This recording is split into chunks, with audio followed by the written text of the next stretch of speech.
Hello everybody, कैसे हैं आप सभी। स्वागत करती हूं आपका फिर से एक नई वीडियो में। कल की क्लास में हमने किया था पार्टनरशिप डीड क्या होती है और उसके अंदर क्या क्या कंटेंट्स आता है।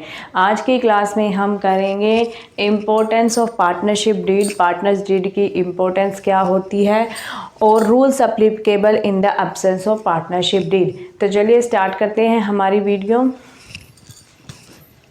फर्स्ट टॉपिक है हमारा importance of partnership deed. Partnership deed आपने पढ़ लिया है, पार्टनरशिप डीड होती क्या है, उसके अंदर क्या क्या कंटेंट आते हैं। आपको ये भी पता है कि जो पार्टनरशिप डीड होती है उसका रिटर्न में होना कहीं पर भी मैंडेटरी नहीं लिखा है कि पार्टनरशिप डीड रिटर्न में ही होनी चाहिए, लेकिन अगर रिटर्न में होती है तो क्या होती है, ज़्यादा बेनिफिशियल होती है। तो आज हम यही बात करेंगे, अगर वो रिटर्न में होगी तो उसकी क्या इंपॉर्टेंस होती है। तो the law does not make it mandatory for every firm to have a partnership deed. It is desirable to have it due to the following reasons. देखिए कहीं पर भी ये नहीं लिखा है किसी भी पार्टनरशिप फर्म को अपनी पार्टनरशिप डीड बनानी ही बनानी है या मैंडेटरी है। ठीक है, वो फर्म के ऊपर डिपेंड होता है कि वो अपनी पार्टनरशिप डीड बनाना चाहती है या नहीं बनाना चाहती। अगर किसी फर्म की पार्टनरशिप डीड नहीं होती है तो वहाँ पर पार्टनरशिप एक्ट 1932 अप्लाई होता है।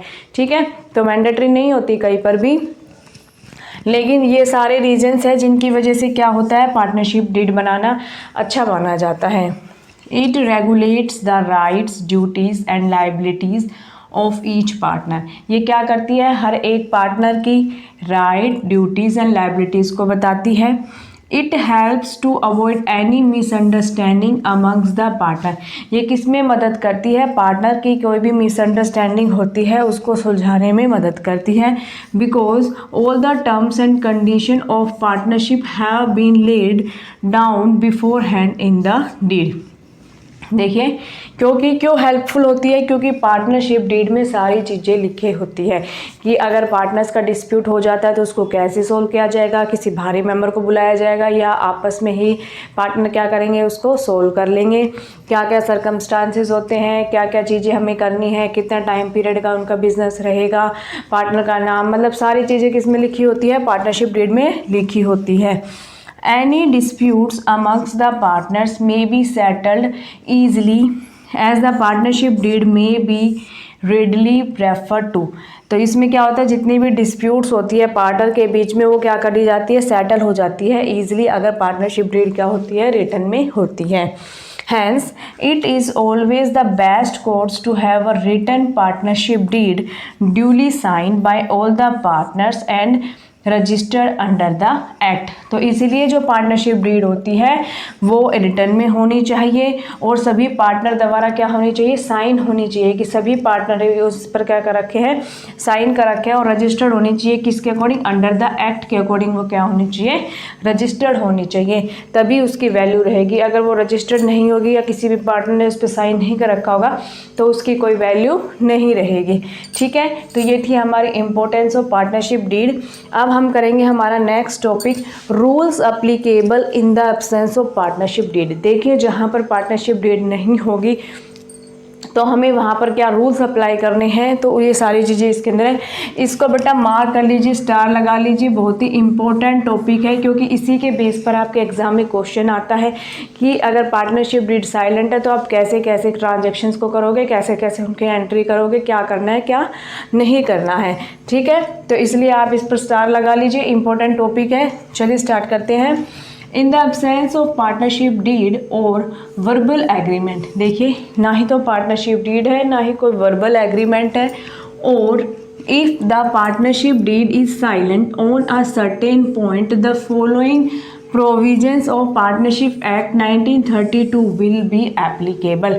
तो 1932 जो हमारा पार्टनरशिप एक्ट है वो एप्लीकेबल होगा वहाँ पर। ठीक है, और क्या क्या होगा, प्रॉफिट शेयरिंग रेशियो, जो प्रॉफिट शेयरिंग रेशियो, क्योंकि पार्टनरशिप डीड नहीं है, पार्टनर से डिसाइड नहीं कर रखा कि किस रेशियो में हमें प्रॉफिट को शेयर करना है, तो वहाँ पर बेटा हमेशा किस में होगा, इक्वल शेयर होगा सभी पार्टनर का प्रॉफिट के अंदर। Interest on capital, no interest on capital, interest on capital नहीं देना है। इंटरेस्ट ऑन ड्राइंग नहीं देना है, इंटरेस्ट ऑन ड्राइंग भी नहीं देना है, इंटरेस्ट ऑन कैपिटल भी नहीं देना है।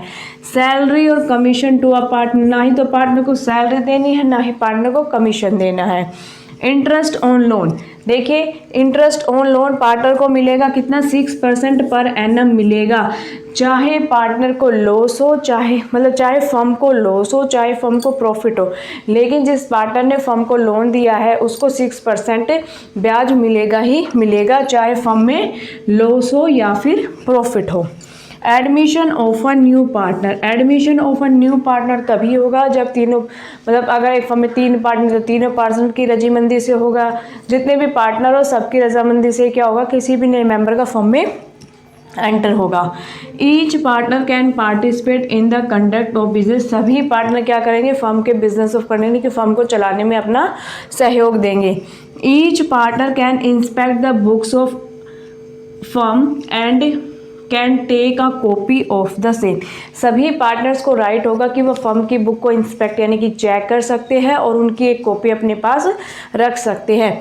तो ये सारे रूल्स अप्लाई होते हैं जब पार्टनरशिप डीड साइलेंट होता है, अदरवाइज आपको क्वेश्चन में स्पेसिफिकली गिवन होगा कि इतने % इंटरेस्ट ऑन कैपिटल देना है, इतने % इंटरेस्ट ऑन ड्रॉइंग चार्ज करना है, पार्टनर को सैलरी देनी है, पार्टनर को कमीशन देना। अगर ये सारी चीज़ें क्वेश्चन में दे रखी होगी तो आपको उसके अकॉर्डिंग आपको अपना क्वेश्चन सोल्व करना है।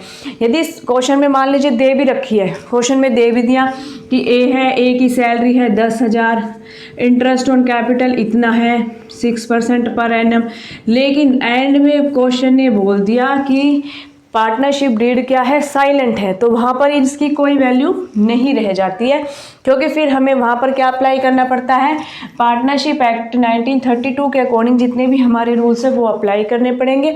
फिर हम पार्टनर्स को ना ही तो सैलरी देंगे ना ही हम इंटरेस्ट ऑन कैपिटल देंगे। अगर क्वेश्चन में बोल दिया है कि पार्टनरशिप डीड क्या है, साइलेंट है, फिर चाहे क्वेश्चन में इसके रिगार्डिंग कुछ भी इंफॉर्मेशन दे हमें वो नहीं लेनी है, ठीक है। तो इसलिए आपको ये सारे रूल्स ध्यान रखने हैं। एक बार दोबारा रिवाइज कर लेते हैं फटाफट। प्रॉफिट शेयरिंग रेशियो इक्वल रहेगी, इंटरेस्ट ऑन कैपिटल नहीं दिया जाएगा, इंटरेस्ट ऑन ड्रॉइंग नहीं दिया जाएगा, salary commission to a partner नहीं दी जाएगी, interest on loan 6% per annum की रेट से दिया जाएगा, admission of a new partner, सभी पार्टनर की रजामंदी से नया पार्टनर एंटर कर सकता है।